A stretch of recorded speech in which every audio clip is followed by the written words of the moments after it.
All right. Well, good afternoon, everybody, and I appreciate you being here. It's great to be here. It's great to talk to some of the incredible people that we have, both at the local level, the Texas state level, and also, of course, our federal border patrol, who are doing so many good things to keep us safe. And I have some bad news and some good news. And the bad news is that because of what Joe Biden did at the southern border for 4 years, we had record increases in migrant crime, in fentanyl deaths, and in just floods and floods of people who shouldn't be in our country who came into the United States of America. We also have a number of ways in which the cartels became more advanced, better warfighters, because Joe Biden opened up the American southern border and allowed the cartels to turn it into their playground. Now, that's the bad news.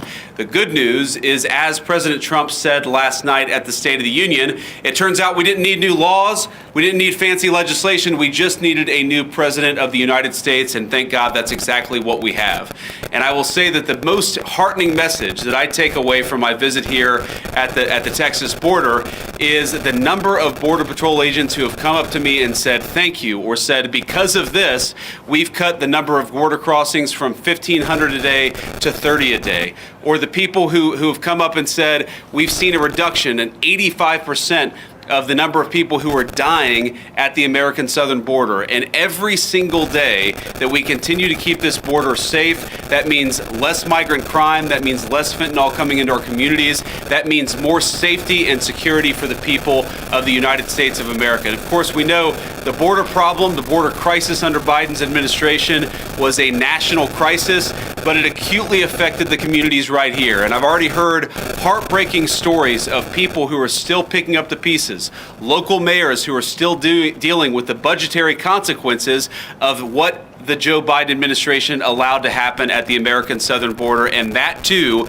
is something that President Trump is going to help address, help fix, and help solve. Now, I wanted to bring Secretary Hegseth and Director Gabbard at DNI down here because, one, I obviously enjoy their company, and it's good to have them down here with me looking around today. But unfortunately, we know that because of what's happened, the border crisis has become a matter of national intelligence, and it's also become something that requires the Department of Defense to engage with. I was talking with Paul Perez earlier.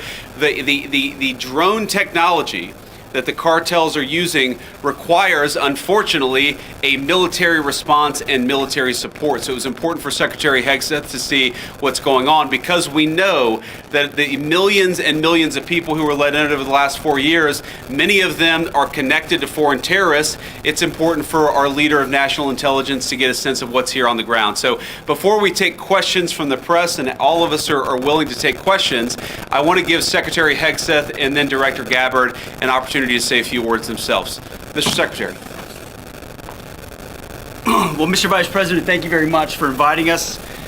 It's great to be here with you, with the director, with our fellow friends in civilian clothes and in other shades of green. This is a demonstration of a true partnership on the southern border. As President Trump has made clear on the campaign trail and from day one and last night, border security is national security.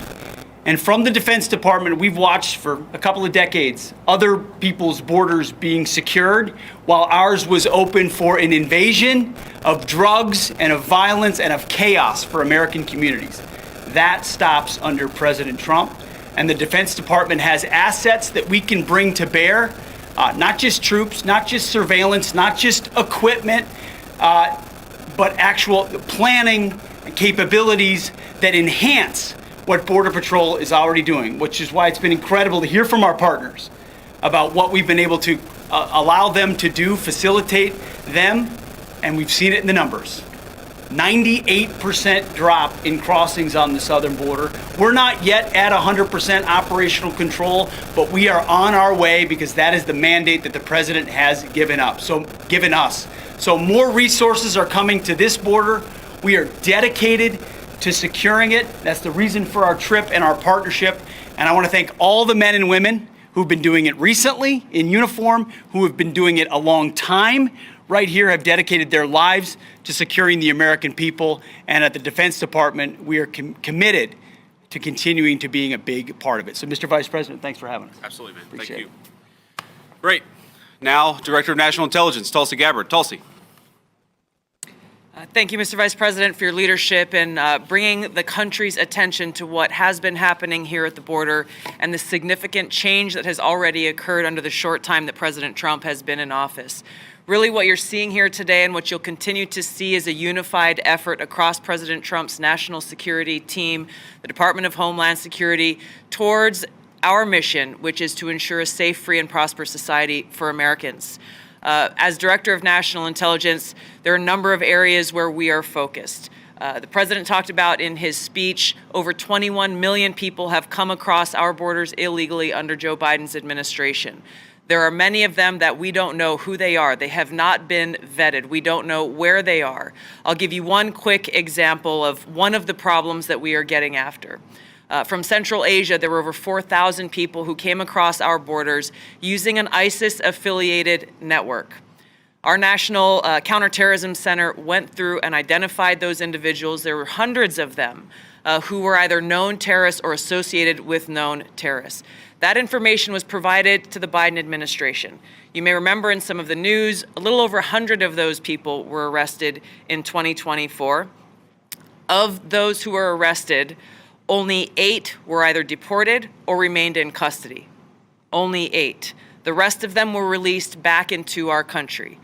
Where are they? What are they doing? What may they be plotting? This is just the beginning. There are many, many areas that we need to stay very focused on, working with Department of Homeland Security, working with the FBI to ensure that we're keeping the American people safe.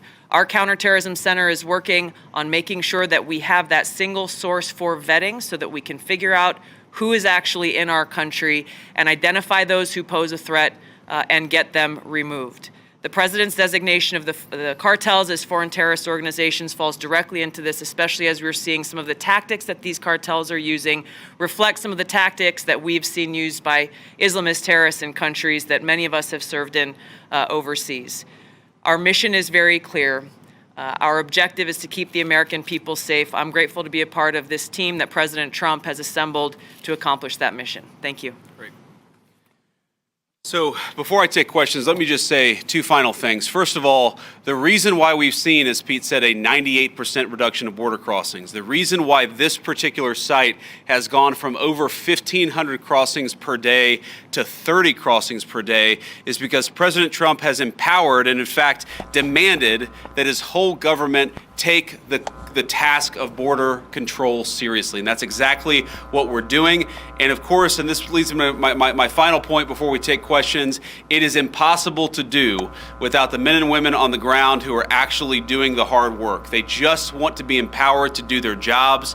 President Trump has made that possible. So from the bottom of my heart and for a grateful nation, to every person I've met here today, thank you for working hard on the American people's business. It's been an honor to be with you. It's been an honor to see what you do, and we're going to keep on supporting you over the next 4 years. Congressman Gonzalez, thank you for being here, and thank you for your leadership. And now we'll take some questions from reporters. Sir.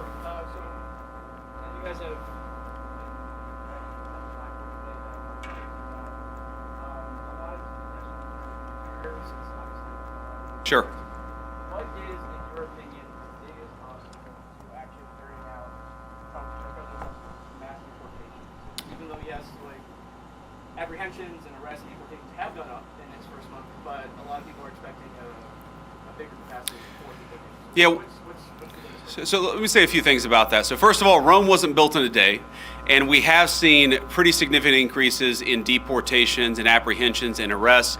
But we have to remember that President Biden gutted the entire immigration enforcement regime of this country. We are trying to rebuild so that we actually empower people to enforce the immigration laws of the American people. It is common sense. It's what the American people want us to do. There are a couple of other things that we're working on, and I don't want to get ahead of any public announcements, but one of the ways that we wanted to make sure that we're enforcing our border is that we make it easier for people who are here illegally to go back home of their own accord. We don't want to have to go around and arrest every person, but we will enforce the American people's immigration laws. If you're here illegally, the message from our administration is you should go back home, and if you want to come to the United States, apply through the proper channels.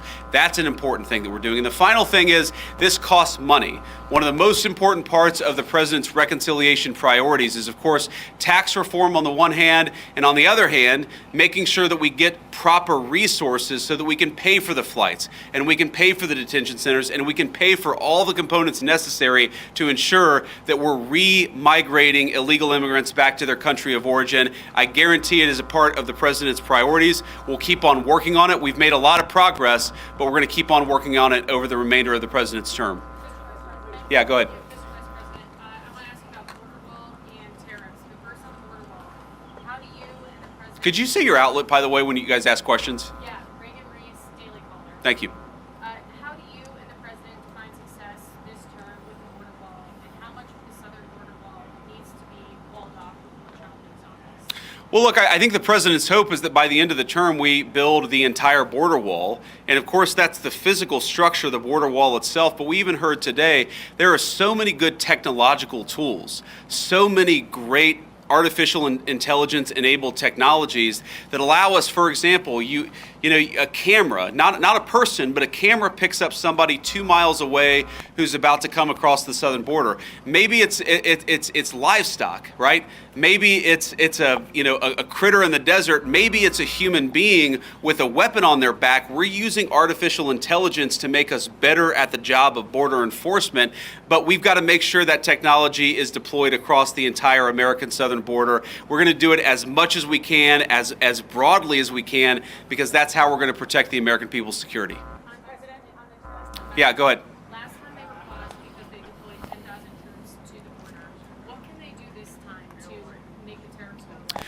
Well, what the president has said is we need a sustained commitment from the government of Mexico to take the job of border security seriously. Fentanyl is the single largest cause of death among young Americans, and we know that a substantial portion of it is, the precursors are made in China. They come to Mexico, they're manufactured in Mexico and brought across the border by the Mexican drug cartels. We want to see fewer Americans dying of these terrible fentanyl overdoses, when we're going to apply as much leverage as possible to the Mexican government as possible. In some ways, look, the president obviously cares deeply about the American people. He serves the American people first.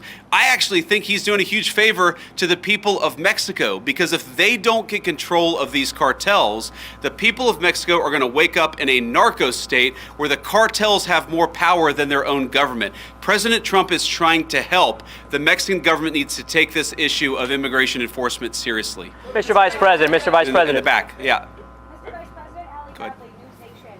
So since the designation of the cartels as terrorists, does that give the United States a green light to go into Mexico and to strike them there? I mean, right now, obviously, they've stricken the Houthis in Yemen, so why not, when we see cross-border violence, go after them in Mexico? And then my second question is about the designation. I'll follow up.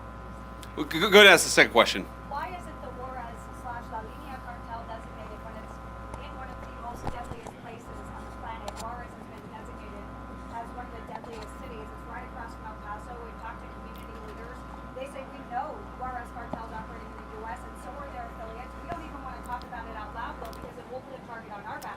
They're scared. Border Patrol even thought they were designated, but they're not. The So- State Department didn't tell me why. So on that, we're looking at additional organizations. Obviously, this is the determination of whether to determine a particular organization a terrorist organization is something that we consult with our leaders of the Department of Defense. We also consult with our friends in other governments. We maintain the optionality to designate further organizations, terrorist organizations, if we feel that we need to in order to protect the American people. And I think President Trump has made it very clear he's not going to be shy about designating some of these cartel organizations as terrorists if he thinks he has to protect the American people. Your first question was about... Using the American forces to strike Oh, sorry. Yeah. So look, I'm not going to make any announcements about any invasions of Mexico here today. The president has a megaphone, and of course, he'll speak to these issues as he feels necessary. But what designating cartel organizations allows us to do is deploy the full resources of the United States military to engage in serious border enforcement. Of course, the president is going to make the determination about how we deploy those forces. But our hope is that Mexico takes this job seriously. We don't want to have negative relationships with the Mexican government. We want the Mexican government to help itself, but also in the process to help the American people by taking these organizations seriously. It's going to destabilize the entire country of Mexico, the entire government, if they don't take it more seriously. We're hopeful that they will. And if they don't, then of course, we'll figure out what to do from there. Mr. Vice President, Mr. Vice President. Right here. So, you just mentioned something about invasion of Mexico. Is there any talk or any thoughts about actually U.S. military forces going into Mexico? No. Next Mr. Vice question. President. On tariffs, are any other industries other than automotive reaching out to you guys to carve out special deals? And did the automotive industry know this was coming before today? Well, a number of industries have reached out to us to ask us for exceptions to the tariffs, but I think the president's been very clear here that he wants the tariffs to apply broadly. He doesn't want to have 500 different industries getting 500 different carve-outs, and the way to avoid application of the tariffs is to have your factory and have your facility in the United States of America. That is the way. Invest in America. That is how you will avoid being penalized by these tariffs. Sir. Vice President, KSAT 12, John Paul Barajas. You've been talking about the improvements that your administration has done here with the crossings. Can you talk about the decline prior to President Trump taking office under the Biden administration? Well, I think like so many Americans, apparently members of the Mexican drug cartel figured out in November and December after the election that Joe Biden was asleep at the wheel and they had to be dealing with the then president-elect and now president. If you look at what drove the declines before the inauguration, people will tell you they knew that Donald Trump was coming back into office. They knew he was going to take border enforcement seriously. And so they were already getting ahead of actually cutting down those illegal crossing numbers. We saw that from the Mexican government, of course, because we were threatening some economic sanctions against them. But we also saw it from the cartels themselves. And even today, because of course it doesn't, it takes a little time to get from the deepest parts of Central America to the American southern border. What we often find is that there are massive numbers of illegal immigrants who have already started to make the trek and have decided, you know what, because Donald Trump's president, we're going to go back home. We heard today about a Honduran group of migrants who decided they're just going to go back home because they recognize that under Donald Trump's leadership, we take border enforcement seriously. Thank you all. Take care. What more needs to be done to remove the tariffs? Thank you very much.